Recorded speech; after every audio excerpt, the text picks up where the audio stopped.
Hello and good afternoon. Melanie here with Christian Craft Paper, and we are diving into our brand new October design drop. Even though it's not October yet, we're getting a jump on it. With that, we are going to go ahead and we chose our verse. We read it aloud. The reason we read it aloud is because the renewing of the mind comes from hearing and speaking. Okay, so we want to read it aloud. We're not just going to read it to ourselves. We're going to put the word of the Lord out there in the realm, in the spiritual and the physical realm. We're going to assemble our supplies next. So I've got my printable. This is sheet 1. I've printed it on cardstock. It's a little bit thicker. I'm going to be using a pop and swap tile. Because we are using cardboard, we don't need to prep the tile today. We can just go at it. I'm also going to be using Mod Podge. We are also going to be using, which I haven't played for this a minute, we're going to be using a varnish. Now, those of you, if you're newer, let me get my bucket. Get my bucket down here. I will show you. This is listed in my favorite things. This is the matte varnish I use. It's a DuraClear matte varnish. It's super thin. It is another substrate just like Mod Podge, but thinner, and it's different. It's different components, okay? So we're going to use this to apply the glitter, which I have. This is going to be our snow. Megan donated this. This was her. She said she was getting rid of it, and I said, I will take it. So I just have this in just a jam jar, and then I labeled it on the top. So this is actually, oh, that's the gloss. So I'm not even using matte. I'm using gloss, I think because it was snow. And I also have a high gloss one too. Maybe I'll use the high gloss this time so I can get more shiny. All right, we'll cut that down. Yeah, I have not used the varnish in a minute, but it's fun. What else do I have? I'm going to have my sanding block. I lost my sanding block. What the heck? Well, I had it last night. Hold on. Okay, see, you get so organized that you just, what did I do with it? All right, if we can't find it, we will, completely lost right now. It's always right here. I always put it away, and it is missing. Okay, well, it's probably just sitting around here. Okay, we're not going to let us stop that. We will have to use a sanding file, and hopefully it will just, Lord, bring it to me. Okay, so we're going to need a sanding block. And then what else? We've got our glitter. We've got our glue. That's pretty much, I think that's it. I've got my iron on for the decoupage method. You will need a sealer at some point. We are not going to, oh, those are so pretty. Is that what just came in? I lost my sanding block. Like, literally did I throw, oh, if you can't find something, check your trash. Evidently I threw it away. I don't even understand. All right, we're going to replace that. I don't even know what's happening right now. All right, we got to put more, another file on that, which I haven't done that in a minute anyway. So this is going to be a super easy project. I think that was just a sign I needed a new sanding block. I can't believe I threw that away. All right, we're going to start with cutting out our tile or our printable here. So again, this is printed on just regular cardstock that you would use for cards. And we're going to rough cut it. So we'll just cut, I'm going to give it a little bit of space so that I can center the design on the tile. And then we'll just save this for our other.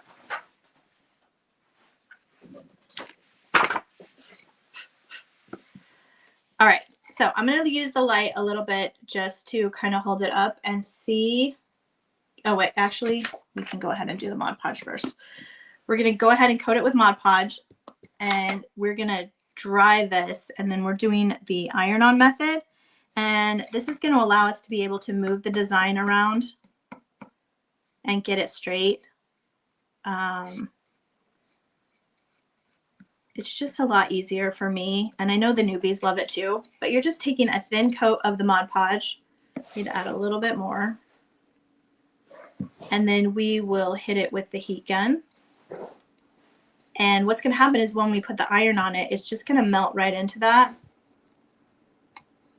And we are going to need 2 different types of brushes today because I'm going to seal with Mod Podge and then we're going to come in with the varnish. So when I put the first one on with this type of brush, and then when we're going to go through, I'm actually going to use a sponge brush to seal it. So let's hit that with the heat gun. We're just going to dry it.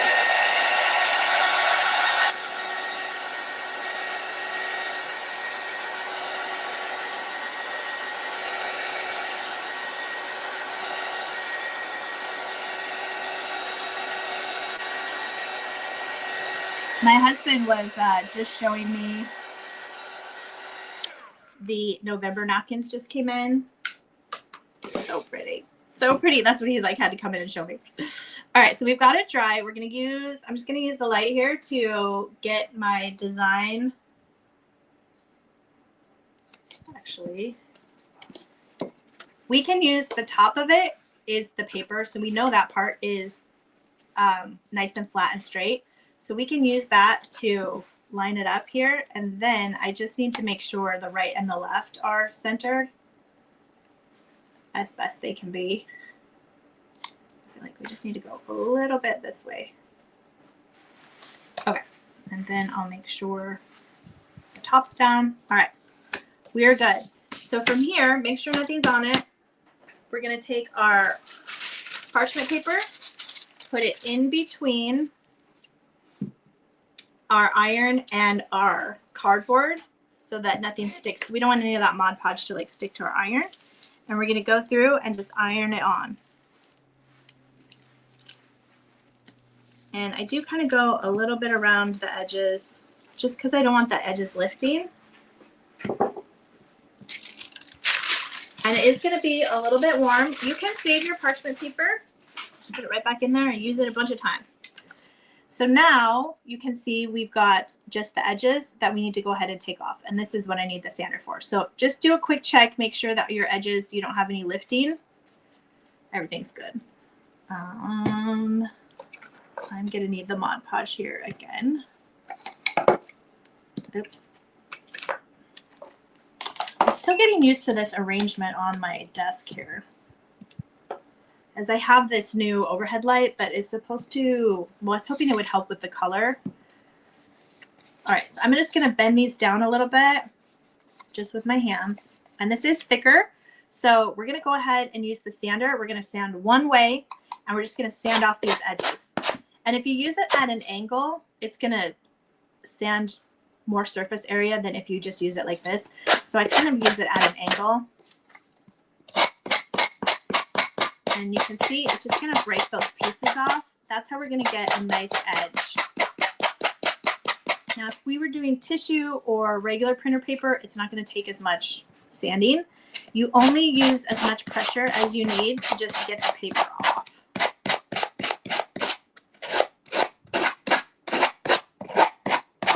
Probably good that I just changed my sander. Go.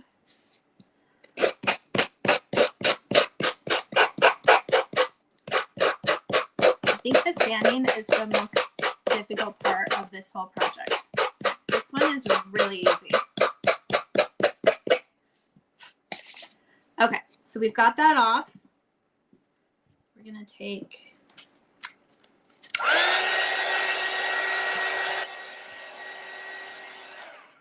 just going to blow some of that off so it doesn't get everywhere on us. All right, so now we have our little sign here on here. And what we're going to want to do before we put the varnish is we are going to want to seal this. So I'm going to take just some Mod Podge on one of my little cards here. I like to save these. They're great for mixing paint. Again, I put Mod Podge on here since I have it in the mustard container. And I'm going to use the sponge brush. So what we're going to want to do is we're just going to want to cover a thin layer of the Mod Podge. And I never use that. When I was doing this last night, I did not put enough on my card either, but I'm so used to like over using the Mod Podge. So we just need a thin layer over the whole thing. So I kind of go from the middle and just drag it out. I don't want any blobs, so that's why the sponge brush is nice to come through and make sure you don't have any blobs.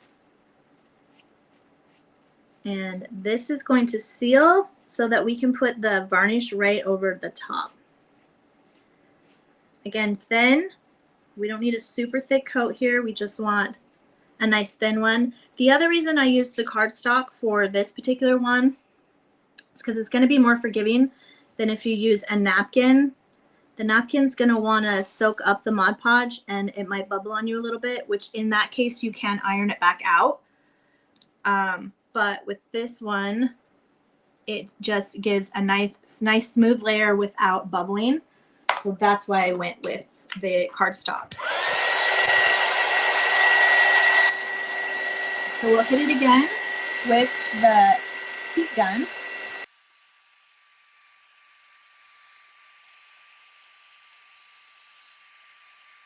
All right, and then this is nice and dry.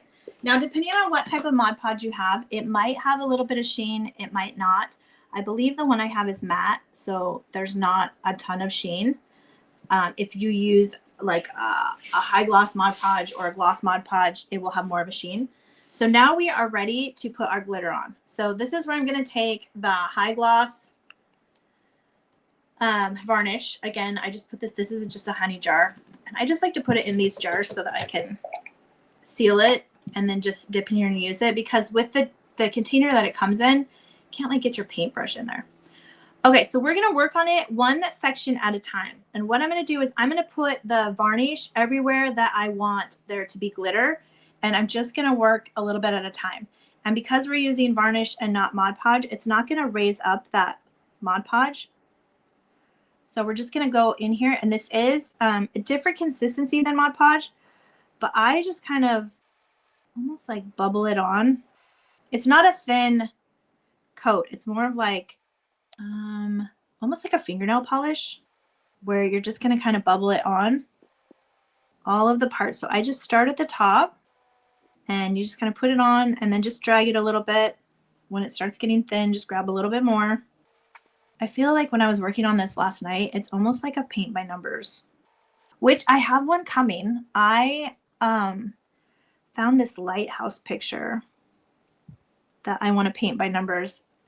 It looks amazing on the picture, but then I don't know if it's going to look like that great when I get it. Well, when I do it, I should say.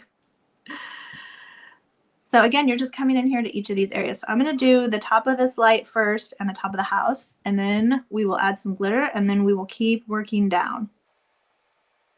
All right, so I've got that. It does help if you have like a larger something you can get in here, because we're just going to take the glitter. Actually, I forgot. Before we use glitter, you probably want to put it on something, because the glitter will stick to your mat. If we put it on a piece of paper like this, then we can like reuse some of the glitter. So I'm just going to go through here and I am going to just drop it on all those parts that I just applied all of the varnish. And you're just taking pinches of the glitter and dropping it on there. Like I'm not touching the varnish, I'm just dropping the glitter over it. And we're going to put the extra back in our jar, so you can be pretty generous with this if you want. Okay, so now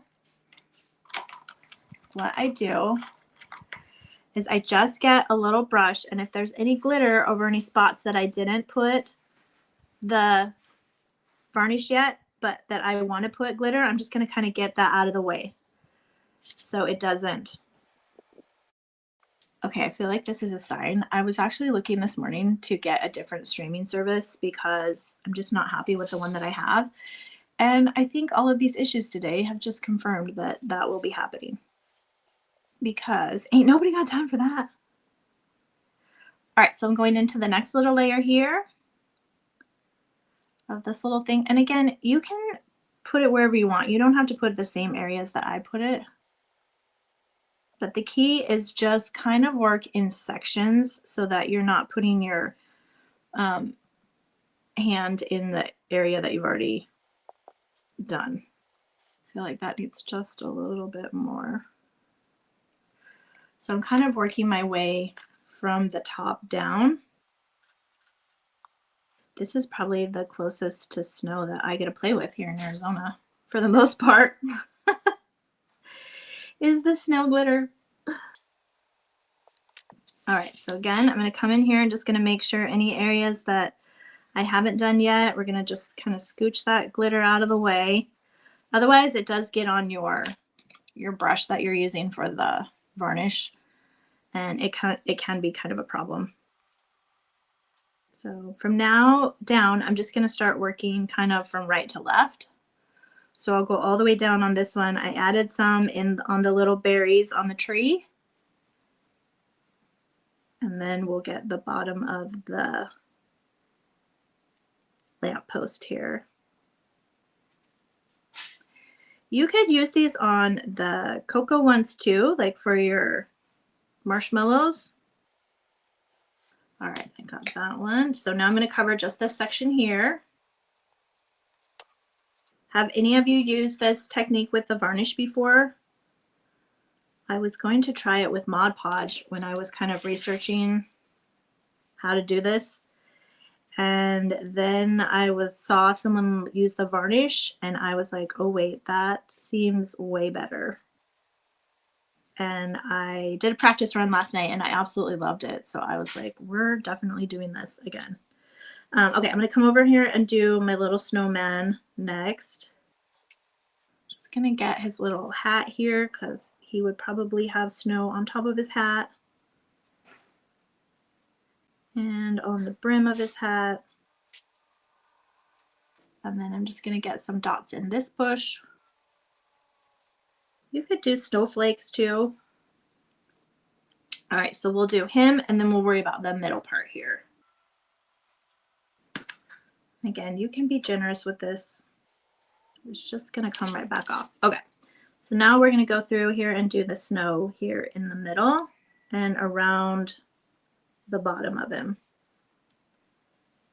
I didn't have this extra brush handy yesterday when I was doing this. This is better. I was kind of just sticking my brush in the varnish and then I would get glitter on it and then I would clean it and then I would come back. This is much better. All right, so we're gonna be pretty generous down here because this is kind of our piles of snow. Oh, okay, I got a whole bunch of varnish on that one. So I'm pretty much just covering all of the snow spots down here, but I'm leaving the steps visible. And then for the very bottom, you can do all of it, or you can just do the darker parts, kind of whatever you're feeling.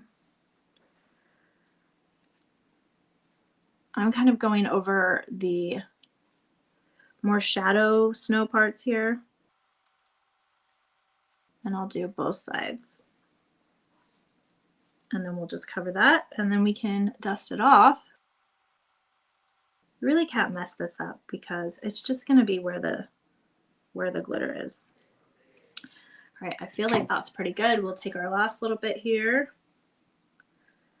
And this is a pretty big spot, so we're gonna be pretty generous in here. You could probably also dump it or shake it if you have a shaker. Just have that spot right there. All right. We are covered good. Okay, let's close our varnish up. And I'm going to turn my heat gun on because we will work on our bow next. Oh, I forgot I have ribbons. I was going to use those. I think I'm going to try a ribbon bow today. Oops, I put the lid on that. We need to put it back in there. Okay, so from here, we're just going to take it and we're just going to bounce it down each way. And we're just trying to get the extra glitter off. Be careful not to touch anywhere where the glitter is. You can also come in here with your paintbrush. Again, be careful not to hit any of the parts that are supposed to have snow, but you can come in here. And if you want, you can wait till it's completely dry, which is probably the best way to do it. But I know all these areas out here do not have any glitter, so I can come get the majority of this extra off. But you don't want to knock off any of yours that's still drying. So I will do some of this that I know here on the outside. And I'm not going to do any of this down here because I do have some of it in the tree, but I'll let that kind of set. We're just trying to get some of the extra off there. All right, then we can take our glitter, put it back in our container. And now we're done with it.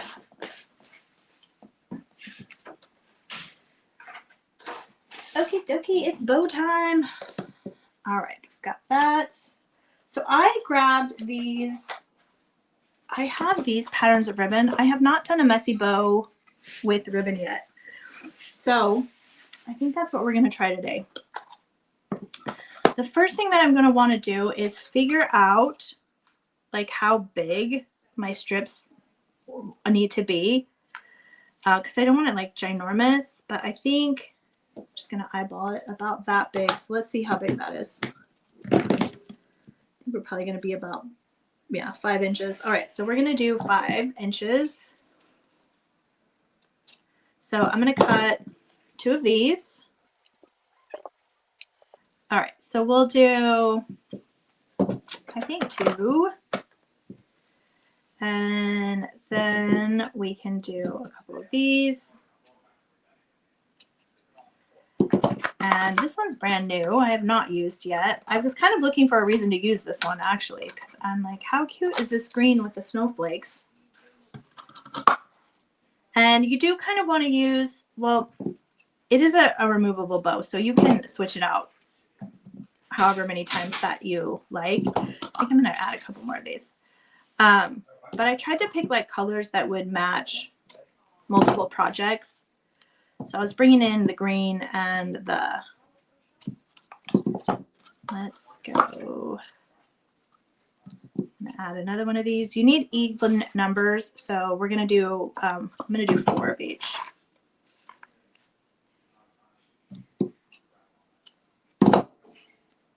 Alrighty.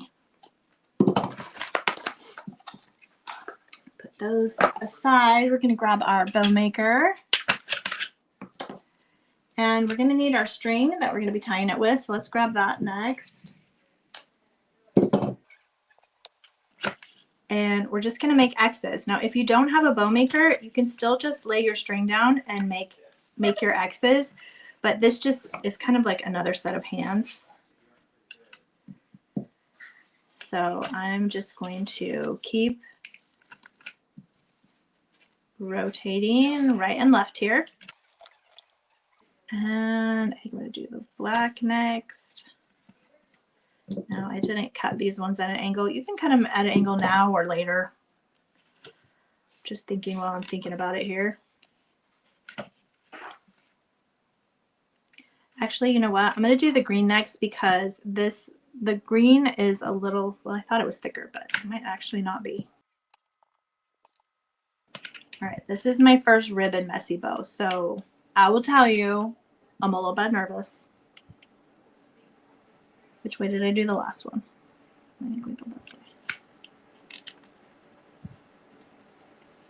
But the whole point of the messy bow is just messy. All right, so here is what I have. Now, I usually like to put some jute or some lace or something in there to give it texture. I think for this one, I am going to do this thicker jute. And what I'm going to do is leave one tail loose, but I'm going to just loop it through here. So I generally just want to make sure that the loops are kind of the same size on each, but I'll have them a little bit shorter than the ribbons. And we can adjust this if we need to. So they don't need to be perfect. Do try to make it even, meaning we have the same amount of loops on each side. We do some a little smaller. All right, and then we're going to end on that side because we started on the other side. All right, they give you this little thing. You can shove it down, kind of helps it because these are kind of automatically pinched together. Then we're going to take our string from the bottom and we'll tie it all. So I give it one good yank and then that'll pop it out. But when you pop it out, it will be flat like this. So what we want to do is kind of start smushing it so that it's not a pancake stack. So we give it one yank, flip it over, and then this is where we are going to double tie the back. Now, what I can see already is it appears like my middle is a little bit off. So what we can do is from this side, we can go ahead and pull the different ones that are making it off center. I'm gonna find that one. What is this one? This one? Nope, I'm trying to find this one right here. Like anchor it down. You can mess with it a little bit. There we go. Now I feel like it's more centered. You can also do it after you tie the knot. All right, so we just double knotted that and we can clip those. So here we have our little messy bow, and I almost feel, and you can rearrange these if you want more different ways. I kind of like it being simple like that, and I wanted to, all right, we're going to make it, I'm going to just use this sign because it's dry. On this particular one, once it is completely dry, you're going to let it sit. Once it's completely dry, go ahead and take a light paintbrush and like a bigger one and brush off all of the extra glitter. After you do that, you are going to want to seal it, and that's going to protect your glitter. So I just sealed it with a clear acrylic matte spray. I just gave it, I only gave it one good coat and I let it sit out there a couple hours last night. And that's this one here. So this mess anything up. So what I want to do is I need to make room for my magnet and my bow. So I've got to kind of figure out how these should go. All right, so I'm going to glue it to glue the pick to the bow first. And then we're going to do our magnet. So I am going to glue it first, and then I will cut off the extra stem because right now there's going to be some of the stem that's there. All right, so put a pretty good dab of glue there. All right, so we're going to let that set for just a moment. I'm going to get out my wire cutter so that I can cut off the extra stem. And then when we glue it to the magnet, we're going to need two different types of glue. So I'm going to use the E7000 because when I have hot glued just the magnet, my bow has popped off the magnet, and we don't want that. All right, so I'm just cutting the tail off of this pick right here. And the next thing that we're going to want to figure out is which way does our magnet need to go, because if we glue the wrong side, our bow's going to pop off. So we want the side without the hole. All right, and we are going to get our E6000 and a popsicle stick.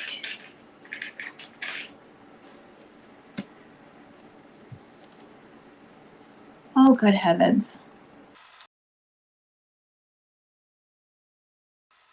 I do not know why it keeps doing that, but that is not fun. All right, I'm going to use just a dab of the E6000. Again, that's going to help it so that your bow, as you're moving it on and off, is not sticking to, will actually stick and not come off, because I have had them come off before. All right, I'm going to place it on there because I want to make sure I get the bow in the right spot. So I've got the E6000 and I've got the hot glue as well. And so I'm just going to put this on here. and hold it down really good. Now I'm actually going to leave it on here to cure. But with the bow, you'll be able to like adjust it this way and that way through the magnet. But basically, we're just making sure that we have the magnet stuck to it so that it's not going to move anywhere. So here is our final messy bow tile project. Again, once the bow dries, I'm going to fluff it up a little bit and position it. I'm just going to make sure that it dries first though. So on the back, just let me see if I can get this off so that you can see. On the back of the magnet, you'll see that the pick is actually to one side and the magnet's to the other side. And that's what's going to give you room for the actual pick. And then again, you can rotate it whichever way once it's on there. But again, we just made this with the cardboard and the printables from this month's Printable Club. And this is one way that you can take one pop and swap sign and you can mix and match. So if we took this bow off, we could also put this bow on and we could use this one too, which these colors work for this as well. And yeah, so join me next Tuesday, same time, same place, probably on a different streaming platform because today was wonky. But thanks for hanging in here this long. Lisa says she can't wait to get the kit ready to do our Christmas crafting. Absolutely love it. Yeah, this is a fun one. I will tell you, it was one of it. When you see the tutorial, it will not be this long, but it was one of the longest tutorials for me just because of the candy cane striping. But I also had to figure out how to do it a couple times. So I've got it down now where it's pretty simple with the painter's tape. But basically it could be as complicated or detailed or not as you would like. So you can do whatever you all are most comfortable with, as always. But that's it for today. And until next time, happy crafting.